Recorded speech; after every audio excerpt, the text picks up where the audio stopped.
In this video, we'll be looking at question 3.3 from 5HR03. You should have read the scenario and know that this question is asking you to approach different methods of job evaluation, specifically how formal and informal, analytical and non-analytical approaches differ, and what that means for the organization in the case study. Before we dive into the approach, I need to remind you that this video provides general guidance on how to tackle this type of question. It doesn't give you the answers. You'll need to do your own research, analysis, and critical thinking. With that said, let's walk through how to approach this step by step.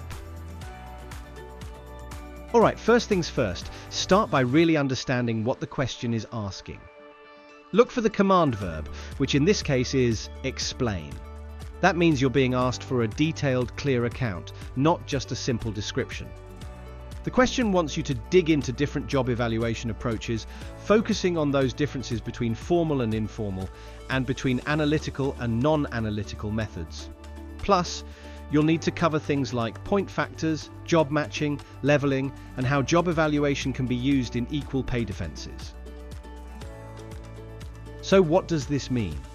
Your answer needs to be clear about each approach, make some comparisons, and stay closely tied to the scenario in the question. Don't wander off into related topics like pay structures or reward management unless they're directly relevant to your answer.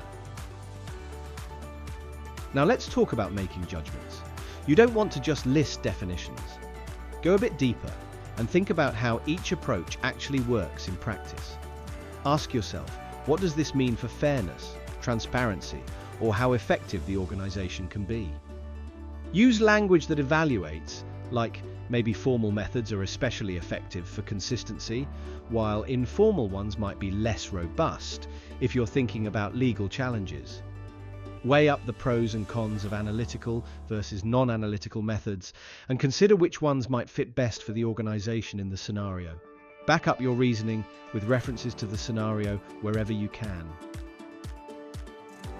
When it comes to planning your answer, start with a short introduction that sets out why job evaluation is so important. Think turnover, fairness, things like that. Then, break your main analysis into clear sections. Consider covering the differences between formal and informal approaches. Look at the differences between analytical and non-analytical methods, including point factor, job matching, and leveling. And then maybe explore how job evaluation supports equal pay defenses.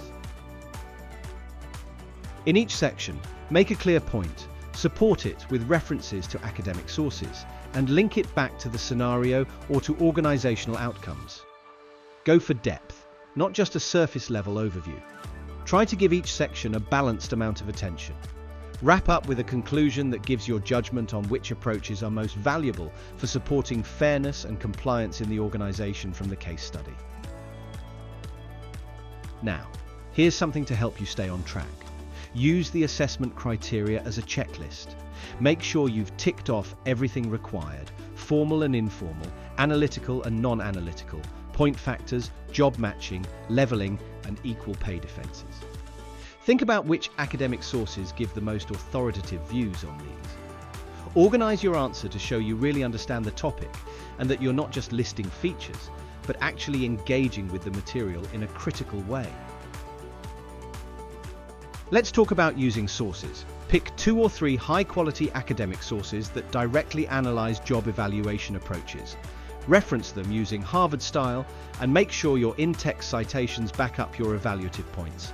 Paraphrase key ideas to show you understand them, and blend this evidence smoothly into your analysis. When you're connecting theory to the scenario, use specific details from the case study to show why job evaluation matters.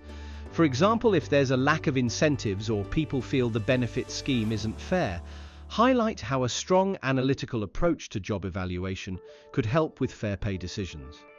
Explain how the right job evaluation method could tackle the cultural or performance issues described. If you're aiming for high marks, focus on depth. Prioritize the approaches that the assessment criteria mention and make sure you justify every point.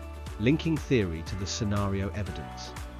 Don't be afraid to talk about complexities, like the downsides of informal methods or the practical challenges of introducing analytical systems in a smaller organization.